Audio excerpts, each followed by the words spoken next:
భారతదేశంలో ప్రస్తుతం 30 మంది ముఖ్యమంత్రులున్నారు. వీరిలో 12 మంది సీఎంలపై వివిధ రకాల క్రిమినల్ కేసులు నమోదై ఉన్నాయని అసోసియేషన్ ఫర్ డెమోక్రటిక్ రిఫార్మ్స్ తాజాగా విడుదల చేసిన నివేదికలో వెల్లడించింది. ఈ జాబితాలో తెలంగాణ ముఖ్యమంత్రి అనుముల రేవంత్ రెడ్డి మొదటి స్థానంలో ఉన్నారు. ఆయనపై మొత్తం 89 క్రిమినల్ కేసులున్నట్లు ఏడీఆర్ తెలిపింది. వీటిలో ఎక్కువ భాగం రాజకీయ ఆందోళనలు, ప్రజా సమస్యలపై జరిగిన పోరాటాల సమయంలో నమోదైనవేనని నివేదిక పేర్కొంది. తమిళనాడు ముఖ్యమంత్రి ఎంకే స్టాలిన్ రెండో స్థానంలో నిలిచారు. ఆయనపై 47 కేసులున్నాయని నివేదిక చెబుతోంది.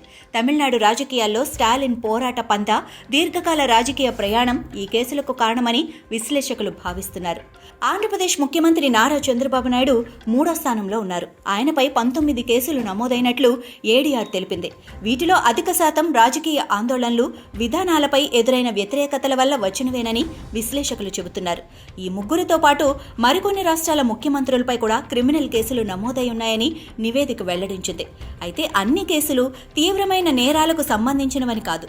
చాలా వరకు రాజకీయ ఆందోళనలు, ప్రజా సమస్యలపై చేసిన ఉద్యమాల సమయంలో నమోదైనవేనని నిపుణులు చెబుతున్నారు.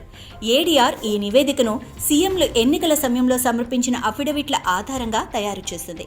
ఈ వివరాలు ప్రజాస్వామ్యంలో పారదర్శకతకు తోడ్పడతాయని, ఓటర్లు తమ నాయకులపై స్పష్టమైన అవగాహనతో నిర్ణయం తీసుకోవడానికి ఉపకరిస్తాయని విశ్లేషకులు అభిప్రాయపడుతున్నారు.